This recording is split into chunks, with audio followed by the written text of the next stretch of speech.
The morning sun rose gracefully over the vast, shimmering waters of the Pacific, casting a brilliant golden hue across the pristine white sands of the harbor.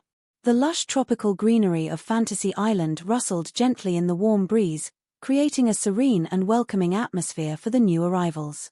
Standing on the grand balcony of the main pavilion, Mr. Rourke adjusted his immaculate white suit, his expression a perfect blend of poise, warmth, and profound mystery. Beside him stood his faithful and enthusiastic assistant, Tattoo, who was eagerly scanning the horizon for the approaching seaplane. Mr. Rourke turned his gaze toward the gathering staff and spoke with a calm, resonant voice, saying, "Good morning, class. Good morning, Tattoo. Smiles, everyone. Smiles." He looked down at the guest registry in his hands, his fingers tracing the name of a prominent visitor. "Ah, Mr. Jack Overstar, a very successful businessman from Denver, Colorado. He looks kind of uptight." Tattoo tilted his head, looking curiously at the notes and wondering aloud about the nature of this wealthy man's deepest desire. Mr. Rourke smiled faintly, his eyes reflecting a deep understanding of human nature as he addressed Tattoo's unstated curiosity. What's his fantasy? To go back in time to World War II. What does he want to be? A dead hero? No, my friend. He wants to find proof that his older brother was not the coward history has judged him to be. A shadow of concern crossed Mr. Rourke's face as he contemplated the sheer weight of the emotional journey that lay ahead for the businessman. Unfortunately, he may be risking his life for nothing. As the roar of the seaplane engines grew louder, the aircraft gracefully touched down on the azure water, gliding smoothly toward the wooden dock. Guests began to disembark, their faces filled with wonder and anticipation. Among the crowd, a sharp, observant woman carrying professional camera equipment caught Tattoo's eye. He blinked in recognition and turned quickly to his employer, pointing toward her. "I know her, boss. She's one of the reporters of the TV news magazine." Mr. Rourke followed Tattoo's gaze, his expression remaining entirely unruffled as he recognized the formidable investigative journalist. "Quite right. A true Miss Christine Connolly of Expose America, one of the most popular television programs of that country." Tattoo frowned slightly, sensing trouble in the air as he watched the woman instruct her camera crew. "Oh, is she out to get one of our guests?" Mr. Rourke let out a soft, knowing chuckle, shaking his head at the thought. "No, my friend. She's out to get me." Tattoo's eyes widened in sheer disbelief and protective worry. "What do you mean, boss?" Mr. Rourke maintained his calm demeanor, explaining the underlying motive of the reporter's sudden arrival on the island. "She intends to prove that Fantasy Island is a fraud." Tattoo gasped, looking back and forth between the confident journalist and his serene employer. "What? Boss?" Before Tattoo could say another word, the line of guests approached the main welcoming area. Mr. Rourke stepped forward with immense grace, spreading his arms in a warm, hospitable gesture to greet the newcomers. "My dear guests, I am Mr. Rourke, your host. Welcome to Fantasy Island." Chapter 2. The afternoon sun filtered through the grand wooden blinds of Mr. Rourke's elegant office, casting soft lines of light across the rich mahogany desk. Jack Overstar sat in a comfortable armchair, his hands tightly clasped together, his posture tense with decades of carrying a heavy emotional burden. He looked at Mr. Rourke with eyes that were clouded by memories of the past, his voice thick with suppressed emotion as he began to speak of his motivation. "I knew my brother. You see, he was everything to our family. After our father died, Kenny took over. He took 2 jobs to support us. Lord, he even put me through college. You see, there wasn't a selfish nor a cowardly bone in his body." Jack leaned forward, his voice turning desperate as he pleaded for understanding, fighting against the cruel narrative that had tarnished his family name for so many years. Mr. Rourke listened with profound empathy, his gaze steady and respectful. "Yet in my research to prepare your fantasy, I find the army accused him of abandoning his command under fire, deserting, and then engaging in black marketeering in Europe after the war." Jack shook his head vehemently, his face flushing with anger at the injustice of the official records. They had no proof. No one who knew Kenny ever saw him again after that day near Anzio. Tattoo, who was sitting quietly by the corner of the desk, looked up with immense pity in his eyes. You think he was killing action? Mr. Rourke answered softly on behalf of the grieving brother, understanding the deep-seated belief that drove this dangerous quest. Yes, I do, Tattoo. Jack nodded in agreement, his thoughts drifting back to the painful years of his youth and the toll the scandal had taken on his loved ones. And over the years, especially while our mother was still alive, I've tried to prove his innocence. Unfortunately, I've been unsuccessful. And the grief that caused our mother led her to lose hope and eventually contributed to her early death. The room fell into a respectful silence as Jack took a deep breath, steadying his resolve. Mr. Rourke stood up slowly, walking around the desk to offer a reassuring presence to the determined businessman. I hope your fantasy fulfills all your expectations, Mr. Roostar. Tattoo. Follow me, please. Mr. Rourke led the way toward a heavy set of double doors at the back of the pavilion, with Jack and Tattoo following closely behind. Chapter 3. They stepped into a specialized chamber, dimly lit and insulated from the tropical sounds of the outside world. The walls were adorned with historical maps and artifacts from the mid-20th century, creating an immediate atmosphere of transition. Mr. Rourke turned to face the businessman, his tone becoming deeply serious as he delivered a crucial warning about the reality of the experience. In here, please. I will grant your fantasy, Mr. Roostar, provided you fully understand the very real danger to which you'll be exposed by entering a wartime situation. Jack did not hesitate for even a single second, his determination entirely unshakable as he nodded vigorously. Yes, yes, yes, yes. I understand. I'm ready. Mr. Rourke placed a comforting hand on Jack's shoulder, guiding his focus toward the psychological threshold of the journey. Then think of your brother. Think very hard. Focus your mind on his face as you remember it. Think back, Mr. Roostar, to 1944. The lights in the room began to dim further, and a subtle resonance seemed to fill the air as Mr. Rourke's voice took on a rhythmic, historical quality, narrating the exact coordinates of the past.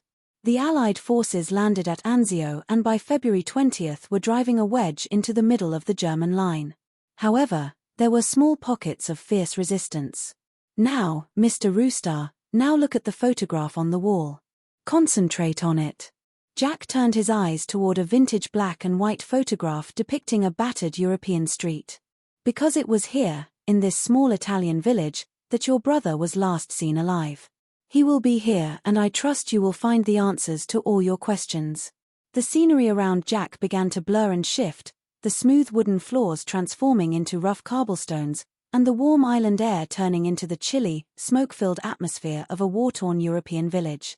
The distant thunder of artillery echoed through the shattered buildings. Jack looked down at his own clothes, now transformed into a military uniform, and gasped as he realized the transition was complete. I'm here. I'm really here. Chapter 4. Back in the bright, sunny courtyard of the main pavilion, Christine Connolly had set up her television production equipment. She stood with her arms crossed, watching Mr. Rourke walk toward her with his characteristic calm. She gestured toward an empty chair next to her interview set, her tone sharp and competitive. Please have a seat, won't you? Mr. Rourke remained standing, his polite smile completely intact as he assessed the journalist's intentions. No, I'll just be a minute. How may I be of service? Christine smiled, a calculated expression designed for the television screen, as she laid out her plan for the day's filming. Well, I thought that if it's okay with you, I would interview some of your guests on camera. You have no objections, do you? Mr. Rourke replied instantly with absolute diplomatic courtesy. If they have none, I have none. Christine nodded, pleased by his cooperation but quickly moving to her primary target. Good. Then I thought, oh, this is lovely, then I thought I might interview you. Because I would like the audience to watch you as you respond. Tattoo, who was standing just behind Mr. Rourke's coattails, leaned in and whispered loudly enough for his employer to hear, unmasking the reporter's television tactics. Boss, she's hoping you get mad, so you throw her out of your office while the camera is rolling. Mr. Rourke maintained his perfect composure, answering with a touch of subtle wit that completely disarmed the situation. No, I'm afraid I'll have no such luck. Christine smiled thinly, acknowledging his reputation for ironclad emotional control while delivering a direct challenge to his character. My research tells me that Mr. Rourke has his emotions totally under control at all times. Like all good con artists. Mr. Rourke raised an eyebrow, genuinely amused by her directness as he questioned her methods. Just what did your research entail, Miss Connolly? Christine leaned back against the porch railing, confidently sharing the statistical findings of her pre-production investigations. Well, mainly, I just interviewed some of your clients. Some of your guests that have been here before. Would you like to know how many? 11. Do you know how many dissatisfied customers you had? None. Mr. Rourke smiled warmly, posing a logical question that got straight to the heart of her cynical worldview. Well, then may I ask why you are here?